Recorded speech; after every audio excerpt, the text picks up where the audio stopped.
Welcome back.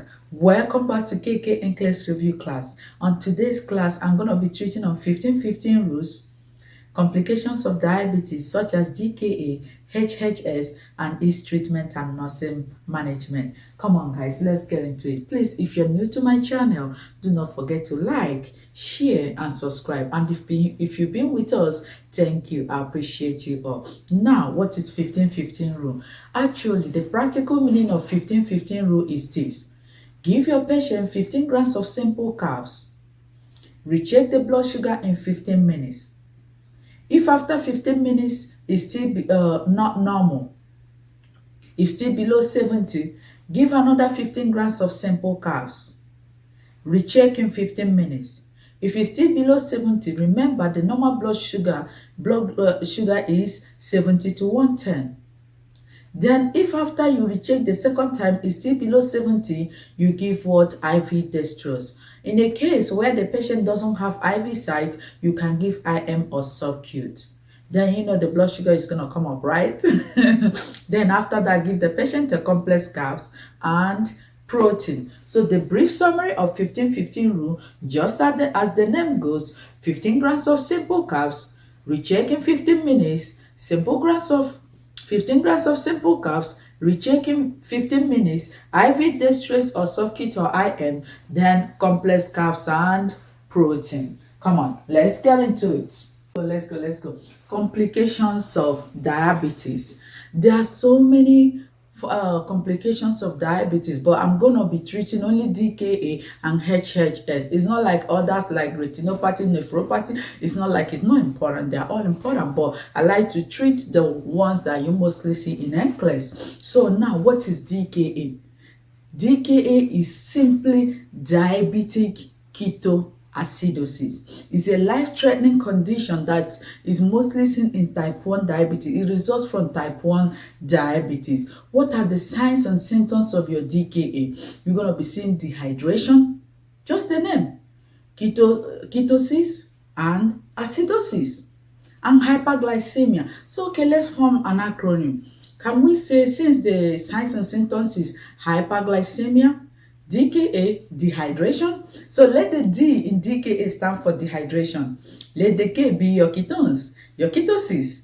Let the A be your acidosis. So let's say high DKA. So the symptoms you see in a patient with DKA is high DKA. High stands for hyperglycemia, D for dehydration, K for ketones, A for acidosis. So we say high DKA. Now, what could be the causes?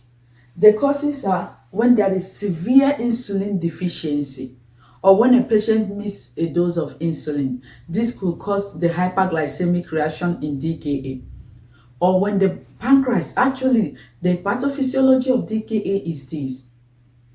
When the body does not produce enough insulin, maybe there is a problem with the pancreas. Remember in my last class, I told you that it's the pancreas that produces insulin. So when there is a problem with the pancreas, will it still produce insulin? No, there will be inadequate or insufficient production of insulin. Or when a patient skips insulin, what happens? There will be increased blood glucose level because there is insufficient insulin to break down the blood glucose level in the blood.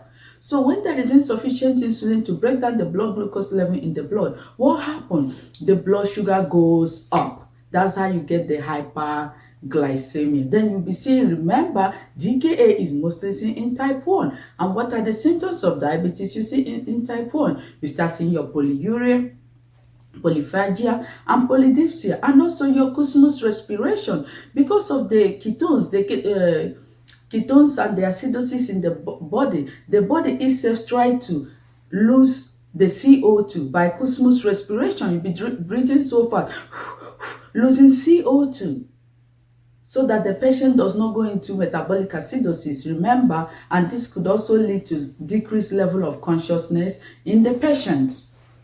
So now, in summary, on DKA, we will say DKA is seen in type 1 diabetes. Symptoms of DKA is your high DKA, which is high for hyperglycemia, D for dehydration, K for your ketones, A for acidosis. And the number one treatment of DKA is insulin administration. Reason, because it resulted from inadequate insulin, insufficient insulin. So there is high blood glucose in the blood. So the first thing to come to your mind in DKA is administer insulin. Now let's go. Let's go to treatment. Treatment of DKA. The first treatment of DKA is hourly blood sugar monitoring. You have to monitor the patient hourly. It's not like in NCLEX, you're going to be seeing signs and symptoms, this, that. No, when you know your content, it helps you to answer your selected or apply question and every other question, because your questions are being drawn from the content. So when you know the content, you will see once you see the question, the answers will be popping right there because you know it.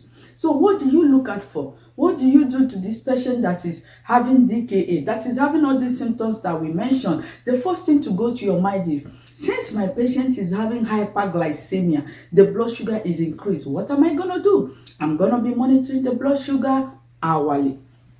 Now, like I said, there is dehydration in DKA. When there is dehydration, of course, as a nurse, what is the first thing to go to your mind? This patient, you have to monitor the hourly output.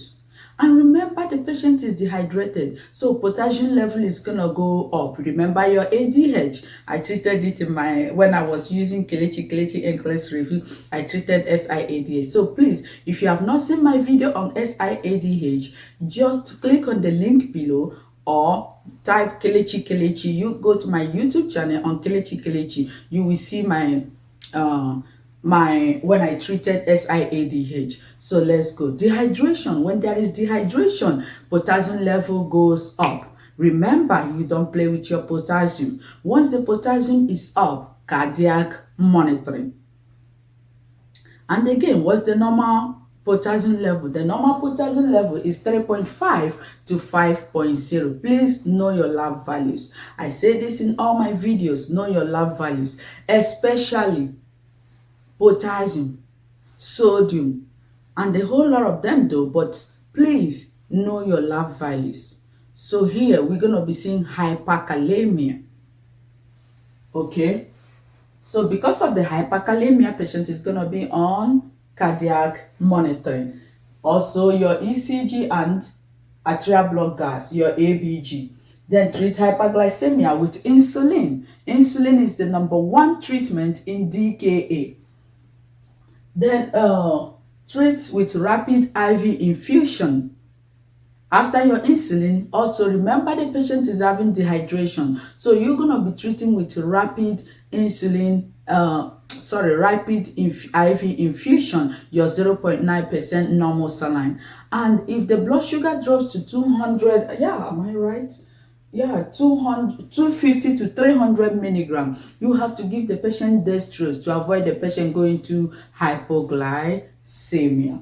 Now, let's go into hyperosmolar hyperglycemic syndrome, your HHS syndrome. What is HHS syndrome? This is a condition, it's a diabetic condition that is mostly seen in type 2 diabetes. The only difference between DKA and HHS is that in DKA, the number one treatment in DKA is insulin.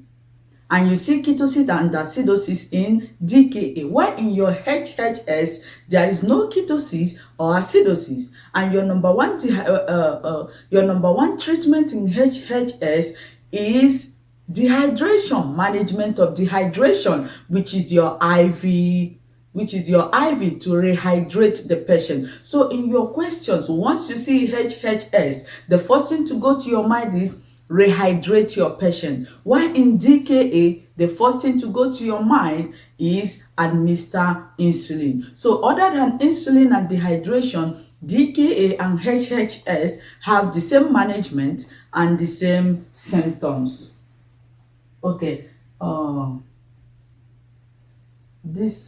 My body helps me to remember the next thing to talk about. So now I'm going to give you the simple difference between DKA and HHS. Number one, in DKA there is sudden onset, while HHS is a gradual There is a gradual onset, and both of them can be triggered by infection. In DKA, there is inadequate insulin production. Like I said, insulin insufficiency leads to DKA.